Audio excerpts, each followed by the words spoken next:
ہمارے چینل میں خوش آمدید۔ تو چلیے شروع کرتے ہیں آج کی کہانی۔ میرا نام فرا ہے اور میرا تعلق ایک ایسے گھرانے سے تھا جس کے لوگ خود کو بہت اعلیٰ اور اونچا سمجھتے تھے۔ ان کے نزدیک ان کے علاوہ کچھ بھی اہم تھا ہی نہیں، یہاں تک کہ گھر اور دکان میں کام کرنے والے ملازموں کو تو بالکل معمولی چیز کی طرح سمجھا جاتا تھا۔ میں یہی سب دیکھتے ہوئے جوان ہوئی تھی، مگر مجھے اس ماحول میں گھٹن محسوس ہوتی تھی۔ میں نے اسی گھٹن سے فرار کا ایک ایسا راستہ نکالا جو سیدھا مجھے جہنم میں لے گیا۔ کاش میں ایسے نہ کرتی تو کتنا اچھا ہوتا۔ میرے ابا کپڑے کا کام کرتے تھے، یہ ان کا ذاتی کاروبار تھا۔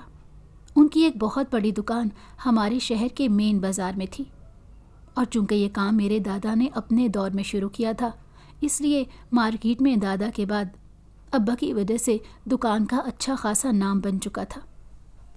دکان خوب چلتی بھی تھی، اس وجہ سے گھر میں روپے پیسے کی کمی نہیں تھی۔ کچھ میرے ابا بہت زیادہ کاروباری ذہن کے مالک تھے۔ وہ ہر چیز میں حساب کتاب رکھتے تھے اور صرف اپنا فائدہ دیکھ کر ہی کوئی قدم اٹھایا کرتے تھے۔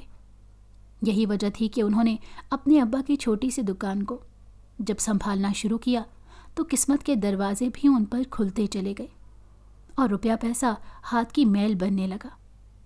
میرے آبا و اجداد شروع سے اسی شہر میں رہنے والے تھے۔ دادا نے اپنی جوانی میں بازار میں ایک چھوٹی سی دکان خرید کر کپڑے کا تھوڑا سا مال ڈالا تھا اور دن رات محنت کر کے کاروبار کو چلایا تھا۔ ان کا ایک ہی خواب تھا کہ کپڑے کے کاروبار میں ان کا ایک نام اور مقام بن جائے۔ حالانکہ وہ اکیلے ہی سارا کام کرتے تھے۔ جس دن مارکیٹ بند ہوتی اس دن وہ بڑے شہر کی مارکیٹ میں نیا مال لینے پہنچ جاتے تھے، کیونکہ بڑے شہروں میں باقی شہروں کے نسبت مارکیٹ بند ہونے کا دن الگ ہوتا ہے، تاکہ آس پاس کے شہروں سے لوگ مال خریدنے آ سکیں۔ دادا بھی اس موقع سے خوب فائدہ اٹھاتے تھے اور دکان بھی اکیلے ہی سنبھالتے تھے۔ کیونکہ دکان چھوٹی سی تھی، انہیں اپنے ساتھ کوئی لڑکا یا ہیلپر رکھنے کی ضرورت نہیں تھی۔ وہ صبح سویرے نماز کے بعد اپنی دکان پر چلے جاتے اور اس کی خوب صاف صفائی کرتے تھے۔ یہاں تک کہ روزانہ کا معمول تھا کہ دادا دکان کے باہر کا سارا حصہ بھی صفائی کر کے خوب چمکا دیتے تھے۔ صفائی کرنے کے بعد وہ گھر واپس آتے، ناشتہ کرتے اور ٹھیک 8 بجے جا کر دوبارہ دکان کھول کر بیٹھ جاتے تھے۔ پوری مارکیٹ میں دادا کی دکان ایسی واحد دکان تھی جو 8 بجے کھل جاتی تھی، جبکہ باقی دکانیں 9 بجے کھلتی تھیں۔ لیکن رات کو جہاں باقی دکانیں 11 بجے تک کھلی رہتی تھیں، وہیں دادا اپنی دکان 10 بجے بند کر کے گھر چلے جایا کرتے تھے۔ ان کا کہنا تھا کہ جو روزی روٹی انہیں اس کاروبار سے ملنی ہے وہ ہر حال میں مل کر رہے گی، اس لیے وہ رات دیر تک دکان پر بیٹھنے کے قائل نہیں تھے۔ شادی کے بعد بھی ان کی یہی روٹین رہی۔ میرے دادا اپنے والدین کا اکلوتے بیٹے اور 3 بہنوں کے بھائی تھے۔ وہ تینوں بہنوں میں سب سے بڑے تھے، اور دادا نے پہلے اپنے 2 بہنوں کو بڑی عزت کے ساتھ رخصت کیا، اس کے بعد خود شادی کروائی تھی۔ انہوں نے کبھی بھی اپنی ذمہ داریوں سے منہ نہیں موڑا تھا۔ اچھا کماتے اور اچھا کھاتے تھے۔ بوڑھے ماں باپ اور جوان بہن کے ساتھ ساتھ بیوی کی تمام ضروریات اور حقوق کا بھی پورا خیال رکھتے تھے۔ مگر دادا اور دادی کے نصیب میں اولاد کا سکھ بہت دیر سے لکھا تھا۔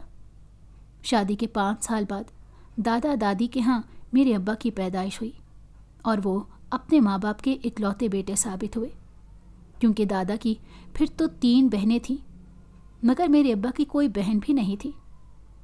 5 سال بعد دادا اور دادی ان کے والدین کو اولاد کا سکھ ملا تھا، اسی لیے سبھی بے حد خوش تھے، اور ابا کو انہوں نے بڑے لاڈ پیار سے پالا۔ ابا اسی لاڈ پیار میں دادا کے ساتھ بڑی چھوٹی عمر میں دکان پر جانے لگ گئے تھے۔ تب تو وہ اسکول اور پڑھائی سے بچنے کے لیے دادا کے ساتھ دکان پر جایا کرتے تھے اور وہاں ایک طرف بیٹھے کھیلتے رہتے تھے۔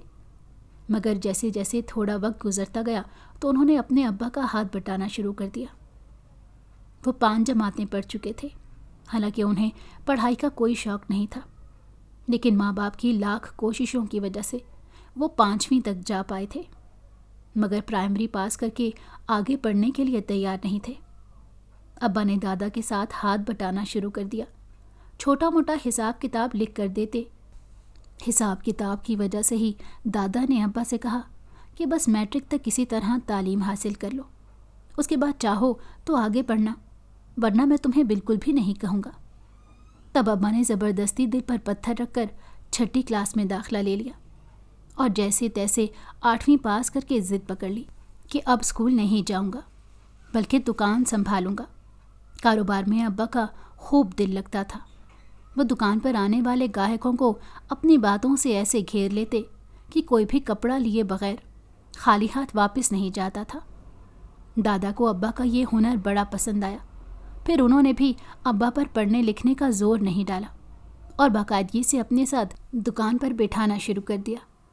بڑی جلدی ابا نے سارا کام سیکھ لیا اور سمجھ لیا، اور دیکھتے ہی دیکھتے وہ پوری مارکیٹ میں مشہور ہو گئے، کیونکہ سب یہی کہتے تھے کہ یہ بچہ بہت ذہین اور قسمت والا ہے، ایک دن یہ ضرور ترقی کرے گا۔ ابا کے دل و دماغ میں یہی باتیں بیٹھی ہوئی تھیں۔ ایک طرف تو وہ ڈھیر سارا پیسہ کمانا چاہتے تھے اور دوسری طرف انہیں اپنا نام بنانے کا بھی بڑا شوق تھا۔ 18 سال کی عمر میں پہنچنے تک ابا نے دادا کے ساتھ مل کر کافی منافع کمایا تھا، اور ابا نے ہی دادا کو مشورہ دیا کہ شہر میں بننے والی نئی مارکیٹ میں کوئی بڑی دکان قسطوں پر لے لے۔ اس وقت وہ اسکیم بھی چل رہی تھی، مگر دادا ڈرتے تھے کہ اگر قسط نہ چکا پائے تو مسئلہ بنے گا۔ مگر ابا کی حوصلہ دلانے پر دادا نے یہ قدم اٹھا لیا۔ قسطیں ابھی پوری بھی نہیں ہوئی تھی کہ ابا نے دادا اور دادی سے کہا کہ کہیں سے قرضہ پکڑ کے یا گھر کے زیورات بیچ کر ہم نئی دکان میں بھی مال ڈال لیتے ہیں۔ جب تھوڑی چلنے لگے گی تو ہم پرانی دکان بیچ کر نئی دکان کو بھر لیں گے۔ دادا کو ابا کی یہ تجویز بڑی پسند آئی۔ انہوں نے اپنے ایک دوست سے بات کی اور قرضہ اٹھا کر ابا کی تجویز پر عمل بھی کیا۔ وہ نئی جگہ اور بڑی مارکیٹ کی ایک بڑی دکان تھی۔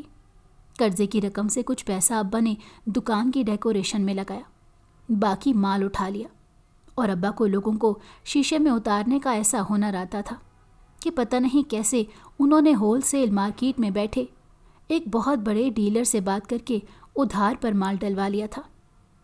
اس بات کا جب دادا کو پتہ چلا تو وہ بڑے پریشان ہوئے، مگر ابا نے انہیں کہا کہ سب ٹھیک ہو جائے گا۔ اور جیسے ہی بڑی دکان چلنے لگی اور مشکل سے 3 مہینے بھی پورے نہیں ہوئے تھے، تب ابا نے چھوٹی اور پرانی دکان بیچ کر سارا پیسہ بڑی دکان میں انویسٹ کر لیا۔ دادا بھی دیکھ رہے تھے کہ جس طرح سے ابا آگے بڑھ رہے تھے اس کے بھرپور نتائج مل رہے تھے۔ نئی دکان راتوں رات ایسی چلی کہ قسطیں بھی پوری ہو گئیں اور قرضہ بھی اتر گیا۔ تب دادا نے ساری ترقی اور کامیابی کا سہرا ابا کے سر باندھا۔ مارکیٹ میں بھی واہ واہ ہو رہی تھی کہ کل کے نوجوان نے بڑی جلدی اپنی نئی دکان کو سیٹ کر لیا تھا۔ یہی تو ابا چاہتے تھے۔ دولت بھی بن رہی تھی اور عزت کے ساتھ شہرت بھی مل رہی تھی۔ پھر ابا کی میٹھی زبان اور لہجہ ایسا تھا کہ ایک بار جو گاہک آتا وہ دوبارہ کہیں اور جاتا ہی نہیں تھا۔ ابا نے جس طرح کاروبار کو عروج پر پہنچایا تھا، دادا دادی بے حد خوش تھے۔ گھر میں کسی بھی شے کی کمی نہیں تھی۔ ابا کے کہنے پر دادا نے شہر کے ایک اچھے علاقے میں 10 مرلے کا بنا بنایا گھر بھی خریدا۔ اس سلسلے میں انہوں نے اپنا پرانا گھر بیچ دیا تھا۔ اب دادا اور دادی کا ایک ہی ارمان تھا کہ وہ اپنے ایک لوتے بیٹے کی خوشیاں دیکھ لیں، اس کے سر پر شادی کا سہرا سجا کے اس کا گھر آباد کر دیں، اور پھر دادا دادی بن جانے کا سکھ بھی انہیں نصیب ہو جائے۔ نئے گھر میں شفٹ ہونے کے بعد دادی نے ابا کے لیے خاندان سے باہر لڑکی دیکھنا شروع کی، کیونکہ خاندان میں اگر کسی ایک کے ہاں بیٹے کا رشتہ طے کرتی تو باقیوں کے ناراض ہونے کا اندیشہ تھا، کیونکہ ابا نے جس طرح کاروبار کو ترقی کی بلندیوں پر پہنچایا تھا اور گھر میں پیسے کی ریل پیل تھی، اس پر تو خاندان بھر کی یہی خواہش تھی کہ ابا کے لیے ان کی بیٹی کا ہاتھ مانگا جائے، اور دادا دادی کسی کو ناراض نہیں کرنا چاہتے تھے۔ بڑی چھان پھٹک کے بعد دادی کو اپنے لاڈلے بیٹے کے لیے میری اماں بے حد پسند آ گئی، کیونکہ اماں بالکل چاند کا ٹکڑا تھی۔ جب دادی نے پہلی مرتبہ اماں کو دیکھا تبھی انہیں یہ لگا تھا کہ ان کے بیٹے کے ساتھ اس لڑکی کی جوڑی چاند سورج کی جوڑی کہلائے گی، اور لڑکی والے تو ویسے ہی اس رشتے پر بڑے خوش تھے، حالانکہ دونوں خاندانوں کا تعلق مڈل کلاس طبقے سے تھا۔ مگر ابا مالی طور پر نانا کے گھر والوں سے بہت مضبوط تھے۔ میری اماں کے علاوہ بھی ان کی 5 بیٹیاں اور 2 بیٹے تھے۔ ایسے میں بیٹی کا اتنے اچھے گھر سے رشتہ آنا تو انہیں خوش نصیبی کی دستک لگ رہا تھا۔ جھٹ منگنی اور پٹ پیاہ والا کام ہوا۔ ابا اور اماں کا رشتہ طے ہونے کے صرف 1 مہینے بعد ہی دونوں کی شادی دھوم دھام سے کر دی گئی، اور واقعی جس نے بھی اماں ابا کو دولہا دلہن کے روپ میں ایک ساتھ دیکھا وہ تعریف کیے بغیر نہیں رہ سکا تھا۔ شادی کے بعد اماں اور ابا میں بہت انڈرسٹینڈنگ ہو گئی تھی۔ اماں میرے ابا کے مزاج کو بہت اچھے طریقے سے سمجھنے لگی تھی، اور اماں کا ساتھ پا کر ابا بھی بے حد خوش تھے۔ جیسا ہم سفر انہیں چاہیے تھا اماں بالکل ویسی ہی تھی۔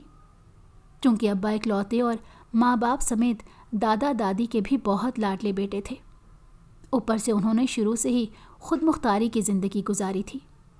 کاروبار کو جس طرح سے انہوں نے کامیابی کے پر لگا کر آسمان پر اڑایا تھا، اس کے بعد تو جیسے ابا کو اپنے آپ پر بہت زیادہ یقین ہو گیا تھا۔ دادا نے بھی ابا کی شادی کے بعد کاروبار کی تمام ذمہ داری ابا کو دے دی اور ہر فیصلہ بھی ان کے ہاتھ میں سونپ دیا۔ دادا کہتے تھے کہ میرا بیٹا مجھ سے کہیں زیادہ قابل اور سمجھدار ہے، اس لیے یہی صحیح وقت ہے کہ وہ اپنے طور پر اپنے کاروبار کو آگے بڑھاتا رہے۔ اور ابا نے بھی ساری ذمہ داری بڑے دل سے قبول کی۔ لیکن اتنی زیادہ تعریفوں، شاباشی اور چھوٹی عمر میں کاروبار کی پوری ذمہ داری ابا کے ہاتھ میں آ جانے کی وجہ سے وہ تھوڑے خود پسند ہو گئے تھے۔ انہیں لگنے لگا تھا کہ وہ جو بھی فیصلہ کرتے ہیں وہ بالکل درست ہوتا ہے۔ تبھی تو ان کے ابا نے اپنی زندگی میں سب کچھ ان کے حوالے کر دیا تھا۔ سونے پر سہاگا یہ ہوا کہ اماں نے ابا کی مرضی اور پسند کے مطابق خود کو ایسے ڈھالا جیسے ابا چاہتے تھے۔ کبھی بھی اماں نے ابا کی کسی ایک بات کی بھی مخالفت نہیں کی، تو ابا کی خود پسندی نے کسی حد تک غرور کی جگہ لینا شروع کر دی۔ انہیں بڑا مان تھا کہ اتنی کم عمر سے ہی اپنے والد کے ساتھ کاروبار کر کے انہوں نے کاروبار کو خوب چمکایا تھا۔ دھیرے دھیرے ابا کا مزاج کچھ اس طرح کا ہونے لگا کہ وہ خاندان میں سب سے ملنا کم کرتے چلے گئے۔ دادا اور دادی نے ابا کے بدلتے ہوئے مزاج کو محسوس تو کیا تھا، مگر وہ کچھ کہتے نہیں تھے۔ خاندان میں کہیں غمی خوشی میں آنا جانا ہوتا تو زیادہ تر دادا اکیلے ہی چلے جاتے تھے، کیونکہ ابا کے پاس دکان کی مصروفیت کا اچھا بہانہ تھا، اور اماں بھی شادی کے 2 مہینے بعد ہی امید سے ہو گئی تھی۔ ابا بہت خوش تھے، انہیں پورا یقین تھا کہ ان کے ہاں پہلی اولاد بیٹا ہی ہوگا۔ ایسا نہیں تھا کہ انہیں بیٹیاں پسند نہیں تھیں، بس ان کی یہ خواہش تھی کہ ان کے ہاں پہلا بیٹا ہی پیدا ہو۔ ابا نے اماں کا اتنا خیال رکھنا شروع کر دیا کہ اماں کو کوئی بھی کام کرنے نہیں دیتے تھے۔ انہوں نے خوشخبری سننے کے چند دن بعد ہی گھر میں ملازمہ کا بھی انتظام کر دیا تھا، اور خود بھی ہر ممکن حد تک اماں کا خیال رکھتے تھے۔ دکان سے لڑکے کے ہاتھ روزانہ تازہ پھل اور کھانے پینے کی دیگر چیزیں بھجواتے رہتے تھے۔ گھر میں اس وقت PTCL لگا ہوا تھا، اس پر نہ جانے کتنی مرتبہ فون کر کے وہ اماں کی خیریت معلوم کرتے تھے۔ دادا اور دادی اپنے بیٹے کے اس والہانہ پن کو دیکھتے ہوئے ڈرتے بھی تھے کہ کہیں ان کے اکلوتے بیٹے کی خوشیوں کو کسی کی نظر نہ لگ جائے۔ ایسے ہی 9 مہینے کا ٹائم گزر گیا اور میری اماں نے ایک صحت مند بیٹے کو جنم دیا تو ابا کے پیر زمین پر ٹکتے ہی نہیں تھے۔ ان کی تو دلی خواہش پوری ہو گئی تھی۔ انہیں لگنے لگا تھا کہ قدرت ان پر کچھ زیادہ ہی مہربان ہے، مگر نہ جانے کیوں ان کے دل میں اپنے لیے بڑائی اور خود پسندی جیسے جذبات بڑھتے جا رہے تھے۔ بیٹے کی پیدائش پر ابا نے عقیقہ بھی کیا اور مٹھائیاں بھی بانٹی تھی، مگر ایسے لگتا تھا جیسے یہ سب کچھ وہ خاندان والوں اور محلے داروں پر اپنے پیسے کا روب ڈالنے اور دکھاوا کرنے کے لیے کر رہے تھے۔ دادی کو سب سے پہلے ابا میں یہ تبدیلیاں محسوس ہوئیں تو انہوں نے فکر مندی کا اظہار کیا۔ دادا نے کہا کہ میں اگر اسے کچھ کہوں گا تو اسے لگے گا کہ ابا نے پہلے تو سب کچھ میرے ہاتھ میں دے دیا اور اب شاید پچھتا رہے ہیں، اس لیے تم چاہو تو خود اسے دبے الفاظ میں سمجھا کر دیکھ لو۔ اس بات پر دادی نے ابا کو سمجھانے کی کوشش کی تو ابا نے اپنی ماں کو صاف صاف کہہ دیا کہ ایسی کوئی بات نہیں ہے، میں بس ہر قدم سوچ سمجھ کر اٹھاتا ہوں، اس لیے آپ لوگوں کو ایسا لگتا ہے۔ مگر یہ دادا اور دادی کا وہم نہیں تھا۔ جیسے جیسے وقت گزرتا جا رہا تھا انہیں گمان ہونے لگا تھا کہ ان سے اپنے اکلوتے بیٹے کی تربیت اور پرورش میں شاید کوئی کمی رہ گئی تھی، کیونکہ ابا نے پہلے تو رشتہ داروں سے ملنا جلنا چھوڑا تھا، اور پھر وہ اس بات پر اعتراض کرنے لگے تھے کہ جو ہم سے میل جول رکھنے کے قابل نہیں ہے اس سے ہمیں ملنا بھی نہیں چاہیے۔ حالانکہ یہ بات دادا اور دادی کے لیے تکلیف دہ تھی اور ناقابل منظور بھی تھی، اس لیے انہوں نے اپنے طور پر جب تک وہ زندہ رہے اپنے تمام رشتہ داروں کا خیال بھی رکھا اور ان سے ملتے بھی رہے۔ مگر جب دادا کا انتقال ہوا تو ابا نے چہلم پر کسی کو بھی نہیں بلایا۔ اس کے بعد اماں ابا کے ہاں دوسرے بیٹے کی پیدائش ہوئی۔ اس وقت بھی ابا نے محلے اور اپنی مارکیٹ میں خوشی کا اظہار کرتے ہوئے پہلے کی طرح عقیقے کا گوشت اور مٹھائیاں بانٹی تھی، مگر رشتہ داروں کو وہ بھولتے جا رہے تھے، اور وہ بھی صرف اس لیے کیونکہ خاندان میں کوئی بھی ان کی برابری کا نہیں تھا۔ جب میرا بھائی 2 سال کا ہوا تو میں نے اس دنیا میں جنم لیا۔ میری پیدائش پر بھی ابا اتنے ہی خوش تھے، اور انہوں نے بالکل اسی طرح سے خوشیاں منائیں جس طرح میرے دونوں بھائیوں کی دفعہ کیا تھا۔ بلکہ جیسے جیسے میں بڑی ہو رہی تھی ابا کی بے حد لاڈلی بنتی جا رہی تھی۔ وہ مجھے دیکھے بغیر تو کھانا بھی نہیں کھاتے تھے۔ میں 4 سال کی ہوئی تو دادی کا بھی انتقال ہو گیا، اور پھر ابا نے تمام رشتہ داروں سے ملنا جلنا چھوڑ دیا۔ ویسے بھی ہمارا گھر باقی سب رشتہ داروں کے گھروں سے کافی دور تھا، کیونکہ ہم اچھے علاقے میں رہائش پذیر تھے، جبکہ خاندان کے زیادہ تر لوگ لوور مڈل کلاس علاقوں میں رہتے تھے، اور پھر سب اس بات کو سمجھنے لگ گئے تھے کہ ابا اپنے غریب رشتہ داروں سے ملنا جلنا نہیں چاہتے تھے۔ ابا نے تو اماں کو بھی کہہ رکھا تھا کہ محلے میں بھی کسی ایسے محلے دار کو گھر میں آنے جانے نہیں دینا جو ہماری برابری کے نہیں ہے، کیونکہ اس طرح کے لوگوں کے ساتھ میل جول رکھ کے ہمارے بچوں کو بگڑنے کا موقع ملے گا۔ ہم تینوں بہن بھائیوں پر بھی بڑی پابندی تھی۔ ہم نہ تو محلے کے بچوں کے ساتھ گلی میں کھیلتے تھے اور نہ ہی کسی کے گھر جاتے تھے۔ کسی بھی غمی یا خوشی میں ابا خود شرکت کرتے، یا پھر عورتوں کے پاس اماں چلی جایا کرتی تھیں۔ ہم تینوں اچھے اسکول میں پڑھتے تھے۔ ویسے تو ہمارے محلے میں زیادہ تر ایسے لوگ رہتے تھے جو ہمارے برابر یا ہم سے زیادہ امیر تھے، مگر قریب ہی ایسی آبادی تھی جو غربت کی زندگی گزار رہے تھے۔ اسی وجہ سے ابا ہمیں باہر نہیں جانے دیتے تھے۔ ہمارے گھر میں پہلے ایک ملازمہ کام کرتی تھی، لیکن ہم تینوں کی پیدائش کے بعد ابا نے ایک اور ملازمہ کا انتظام کر دیا تھا، مگر وہ بھی ابا نے اپنی پوری تسلی کرنے کے بعد گھر میں رکھی تھی، اور انہیں اپنی صاف صفائی کا بھی خاص طور پر کہا گیا تھا۔ یہاں تک کہ ان دونوں عورتوں کو اپنے گھر میں سے کسی بچے کو کام کے وقت ہمارے ہاں لانے کی بھی اجازت نہیں تھی۔ جس اسکول میں ہم پڑھتے تھے وہاں پر تو سبھی اچھے گھرانوں کے بچے ہوتے تھے، اس لیے وہاں پر ہمارے لیے ابا کی طرف سے ایسی کوئی پابندی نہیں تھی، ورنہ ان کا بس چلتا تو پتہ نہیں کیا کرتے۔ وقت بڑی تیزی سے گزر رہا تھا۔ ہم تینوں بہن بھائی بھی اتنی ہی تیزی سے بڑے ہو رہے تھے۔ ایک عجیب سے ماحول میں رہتے ہوئے میرے دونوں بھائی بالکل ابا کے مزاج کے مطابق بنتے جا رہے تھے۔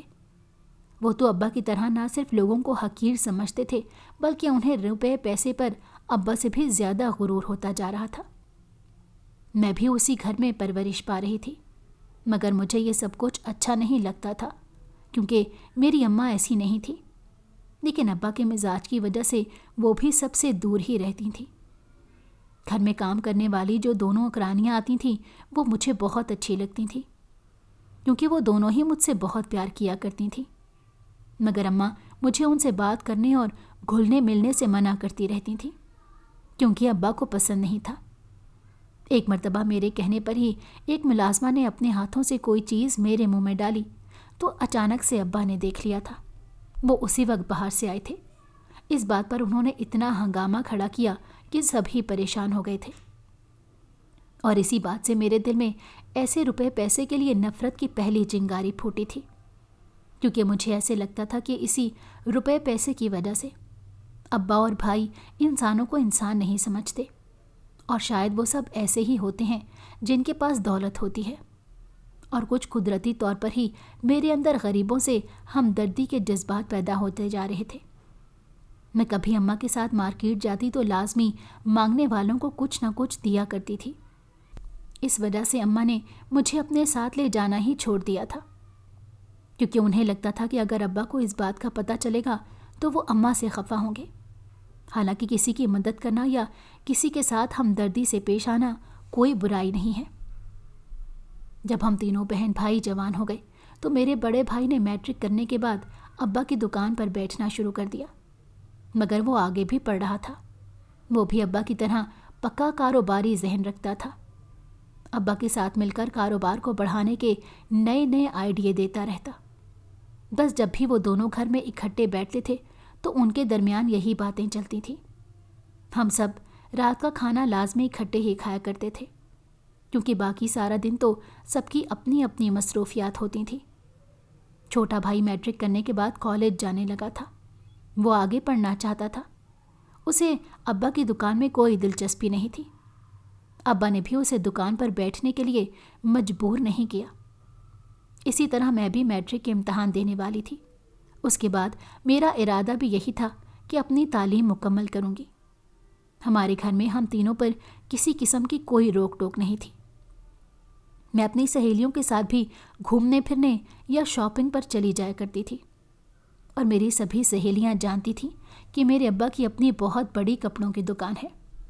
اکثر وہ لوگ مجھے کہتی تھیں کہ میں انہیں ابا کی دکان پر لے چلوں تاکہ انہیں بھی کوئی فائدہ ہو، اور میں ہمیشہ کی طرح ہنس کر ٹال دیتی تھی۔ ایسے ہی ہنستے کھیلتے کب کالج شروع ہوا اور میں پڑھائی میں مصروف ہو گئی، کچھ اندازہ ہی نہیں ہوا کہ وقت کتنی تیزی سے گزرا تھا۔ اور پھر میری زندگی میں ایک ایسا موڑ آیا جس نے سب کچھ بدل کر رکھ دیا۔ یہ ان دنوں کی بات ہے جب میں انٹر میں پڑھ رہی تھی۔ میری 2 سہیلیاں تو اسکول ٹائم سے ہی میرے ساتھ تھیں اور 2 سہیلیاں کالج میں بنی تھیں، اور ہم 5 کا بہت اچھا گروپ تھا۔ ایک دن بریک ٹائم میں بیٹھے بیٹھے میری سہیلیوں نے ابا کی دکان پر جانے کی فرمائش کی، تو میں نے بھی بلا ارادہ ہی انہیں کہہ دیا کہ اس ویکینڈ پر میں انہیں لے کر ابا کی دکان پر ضرور جاؤں گی۔ اور میں نے جانے سے ایک دن پہلے ابا کو بھی بتا دیا تھا۔ وہ کہنے لگے کہ جب مرضی اپنی سہیلیوں کو لے آؤ بیٹا، میں ان کی سوچ سے زیادہ انہیں ڈسکاؤنٹ دوں گا۔ میں بھی اس بات پر خوش ہو گئی۔ میں جانتی تھی کہ ابا میری وجہ سے انہیں گفٹ کے طور پر ایک سوٹ بھی لازمی دیں گے، اس لیے میں بڑے فخر کے ساتھ اپنی 4 سہیلیوں کو لے کر چھٹی کے دن ابا کی دکان پر پہنچ گئی۔ میں اس سے پہلے بھی 2-3 مرتبہ اماں کے ساتھ دکان پر کپڑے لینے گئی تھی، مگر اس وقت دکان بالکل بھی ایسی نہیں تھی جیسے بھائی نے جانے کے بعد سیٹ کروائی تھی۔ اب تو ہماری دکان کوئی بہت ہی ہائی سٹینڈرڈ آؤٹ لیٹ دکھائی دیتا تھا۔ میری سہیلیاں بھی بڑی حیران ہو رہی تھیں۔ ابا نے ہماری اسپیشل آؤ بھگت کی، میری سہیلیوں کے لیے جوس اور آئس کریم منگوائی۔ وہ سب بہت انجوائے کر رہی تھی، مگر میری نظر اور دھیان اس نوجوان لڑکے پر اٹکا ہوا تھا جو میری سہیلیوں کو کپڑے دکھا رہا تھا۔ میں اس بات سے تو اندازہ لگا سکتی تھی کہ وہ یقیناً کوئی قابل اعتبار لڑکا ہے، تبھی تو ابا نے اسے کپڑے دکھانے کو کہا تھا، اور وہ اس طریقے سے بات کر رہا تھا جیسے بہت ڈیسنٹ اور پڑھا لکھا لڑکا ہے۔ دکھنے میں بھی بہت خوبصورت تھا اور اس کی شخصیت بھی متاثر کن تھی، مگر حیرت کی بات یہ تھی کہ وہ سادہ سا سوٹ پہنے ایک کپڑے کی دکان پر جاب کر رہا تھا۔ پتہ نہیں کیوں وہ پہلی نظر میں ہی مجھے بہت اچھا لگا، حالانکہ اس نے تو جان بوجھ کر نظریں اٹھا کر میری طرف دیکھا بھی نہیں تھا۔ جب میری سہیلیوں نے اپنے لیے 2-2 3-3 سوٹ پسند کر لیے، تب تک بھائی بھی دکان پر آ گئے۔ انہوں نے ہی بل وغیرہ بنایا اور میری سہیلیوں کو کافی ڈسکاؤنٹ بھی دیا تھا۔ اس کے علاوہ ابا نے میری سب سہیلیوں کو ایک سوٹ بھی گفٹ کے طور پر دیا، اور وہ سارا سامان اسی لڑکے نے ہماری کار میں رکھا تھا۔ اس کے بعد ہم سب اپنے اپنے گھر چلی گئیں، مگر میں اس لڑکے کو بھلا نہیں پا رہی تھی۔ وہ بار بار میری نظروں کے سامنے آ رہا تھا۔ پتہ نہیں اس میں ایسی کیا خاص بات تھی کہ وہ مجھے بہت اچھا لگا تھا۔ جب ابا رات کو گھر آئے تو میں نے جان پوچھ کر 2-3 مرتبہ دکان میں اپنی سہیلیوں کی شاپنگ کے بارے میں بات کی۔ میں چاہتی تھی کہ ابا اس لڑکے کے بارے میں کوئی نہ کوئی بات کریں، اور ایسا ہی ہوا۔ میرے بار بار ذکر کرنے پر ابا نے اماں کو بتایا کہ جس لڑکے نے میری سہیلیوں کو کپڑے وغیرہ دکھائے تھے وہ ایک غریب گھر کا لڑکا ہے، مگر پڑھ رہا ہے، اور آگے پڑھنے کے لیے ہی اس نے جاب شروع کی ہے۔ وہ تقریباً 15 دن پہلے دکان پر آیا تھا اور تب سے بڑی محنت کے ساتھ کام کر رہا ہے۔ اس لڑکے کا نام ذیشان تھا۔ میں دل ہی دل میں یہ نام سن کر اور اس کے بارے میں جان کر بڑی خوش ہوئی۔ رات کو سوتے ہوئے بھی بار بار مجھے ذیشان کا خیال آ رہا تھا۔ کتنا محنتی لڑکا تھا جو غریب ہونے کے باوجود آگے پڑھنے کے سپنے دیکھ رہا تھا۔ میں اس دن کے بعد بار بار ابا کی دکان پر جانے کے بہانے سوچنے لگی اور ہفتے بعد ہی مجھے ایک بہانہ مل گیا۔ ہوا کچھ یوں کہ میری ایک سہیلی نے اپنے کزن کو کپڑے دلوانے تھے۔ اس نے مجھ سے ذکر کیا تو میں نے کہا ابا کی دکان پر لے چلوں گی، وہاں پر ڈسکاؤنٹ بھی مل جائے گا۔ وہ بھی یہ سن کر خوش ہو گئی۔ اس طرح دوسرے دن ہم تینوں ایک مرتبہ پھر دکان پر پہنچ گئیں۔ ذیشان پہلے سے موجود تھا۔ ہمارے جانے پر ابا نے خوشی کا اظہار کیا اور ذیشان سے کہا کہ ہمیں اچھے سے اچھے سوٹ دکھائے، اور وہ بھی بڑی فرمانبرداری کے ساتھ کام کرنے لگ گیا۔ اس دن میں اپنی سہیلی سے بات کر کے ہی گئی تھی۔ اس نے میرے کہنے پر ہی ذیشان سے اس کا کانٹیکٹ نمبر مانگا اور بہانہ یہ بنایا کہ فلاں سوٹ کی اپ ڈیٹ کے لیے پوچھنا پڑے گا، اس لیے کوئی رابطہ نمبر دے دیں۔ تب اس نے دکان کا کارڈ دیا اور اس کے پیچھے اپنا فون نمبر بھی لکھ کر دے دیا۔ یہی تو میں چاہتی تھی۔ گھر پہنچنے کے بعد رات کو میں نے ذیشان کا نمبر اپنے فون میں ایڈ کیا اور اسے میسج کر دیا۔ کچھ دیر بعد ہی جواب آیا اور پھر ہم دونوں کی بات چیت شروع ہو گئی۔ پہلے تو میں نے اسے نہیں بتایا کہ میں کون ہوں، لیکن جب اسے بات کرتے ہوئے مجھے ایک ہفتہ گزر گیا اور میں نے بتایا کہ میں کون ہوں، تو وہ کہنے لگا کہ میں جانتا ہوں، کیونکہ مجھے آپ کی نظروں سے اندازہ ہو گیا تھا کہ نمبر آپ کو چاہیے، اسی لیے تو میں نے بھی نمبر دے دیا تھا۔ یہ سن کر مجھے بہت خوشی ہوئی، کیونکہ جیسے جذبات میرے دل میں اس کے لیے تھے، شاید وہی وہ بھی محسوس کر رہا تھا۔ اور پھر یہ روز کا معمول بن گیا۔ ہم دونوں رات کو فون پر باتیں کرنے لگے۔ ذیشان نے اپنے بارے میں مجھے بس وہی بتایا تھا جو ابا کو پتا تھا۔ میں نے بھی کچھ زیادہ کوریدنے کی کوشش نہیں کی، البتہ اسے کالج کا نام پوچھا تو میں نام سن کر حیران رہ گئی، کیونکہ وہ تو شہر کا کافی بڑا اور مہنگا کالج تھا۔ ذیشان نے بتایا کہ اسے اسکالرشپ پر وہاں داخلہ ملا ہے، باقی وہ دیگر اخراجات کے لیے ہی یہ نوکری کر رہا ہے۔ میں یہ سن کر اور زیادہ خوش ہو گئی، کیونکہ جس کالج میں وہ پڑھتا تھا تو اس کا مستقبل تو یقیناً محفوظ تھا۔ لیکن مجھے یہ یقین نہیں تھا کہ میں اس راہ پر کتنی آگے جاؤں گی اور آگے چل کر ابا ذیشان کے ساتھ میری شادی کے لیے مانیں گے یا نہیں۔ مجھے یہ سب کچھ نہیں معلوم تھا۔ میں تو بس روزانہ ذیشان کے ساتھ ڈھیروں باتیں کرتی اور اس کے سپنے دیکھتے دیکھتے سو جاتی تھی۔ وقت پر لگا کر اٹھتا گیا اور ہمیں بات کرتے ہوئے پورے 2 مہینے ہو گئے۔ ایک دن میں نے ذیشان سے کہا کہ وہ اپنے ماں باپ سے میرے بارے میں بات کرے، تو وہ کہنے لگا کہ میں بات کر چکا ہوں، ان لوگوں کو تو کوئی اعتراض نہیں ہے، مگر وہ یہ کہتے ہیں کہ آپ اتنے بڑے باپ کی بیٹی ہیں، تو کیا آپ کے گھر والے آپ کا ہاتھ مجھ غریب کے ہاتھ میں دینے کو تیار ہو جائیں گے؟ ذیشان کے سوال پر میرا دل تڑپ گیا۔ میں نے بھی ابا اور اماں سے بات کرنے کا فیصلہ کر لیا۔ دوسرے ہی دن میں نے اماں سے اس بارے میں بات کی تو انہوں نے مجھے خاموش کروا دیا اور کہا کہ آئندہ یہ بات اپنے دل و دماغ سے بھی نکال دو، لبوں پر تو لانا ہی مت، کیونکہ تمہارے ابا ہرگز نہیں مانیں گے۔ مگر میں بس ضد تھی کہ میں ابا سے خود ہی بات کروں گی۔ میں نے وقت گزرنے کا بھی انتظار نہیں کیا اور اسی رات اماں کے سامنے ابا سے بھی اپنے دل کی بات کہہ دی۔ تب ابا نے اسے ذیشان کی برائی کرنا شروع کر دی، جس کی 2 مہینے پہلے وہ تعریفیں کر رہے تھے، اور میں جانتی تھی کہ وہ ذیشان کو برا بھلا صرف اس لیے کہہ رہے تھے کیونکہ وہ غریب تھا۔ میں نے ابا سے کہا کہ میں بھی آپ ہی کی بیٹی ہوں، اگر شادی کروں گی تو صرف ذیشان سے کروں گی، ورنہ کسی سے بھی نہیں کروں گی۔ اس کے بعد کچھ دن تک تو میں کوشش کرتی رہی کہ کسی طرح اماں ابا کو منا لیں، مگر ابا ماننے کی بجائے میرا رشتہ دیکھنے لگ گئے تو میں پریشان ہو گئی اور میں نے ذیشان کے ساتھ بھاگ کر شادی کرنے کا فیصلہ کر لیا۔ اس پر پہلے تو ذیشان نہیں مان رہا تھا، مگر میری محبت نے اسے بھی مجبور کر دیا اور ہم دونوں نے کورٹ میں جا کر شادی کر لی۔ میں نے اتنا بڑا قدم تو اٹھا لیا تھا، مگر مجھے نہیں معلوم تھا کہ اب وہ مجھے لے کر کہاں جائے گا۔ میں اس کے ساتھ چلی گئی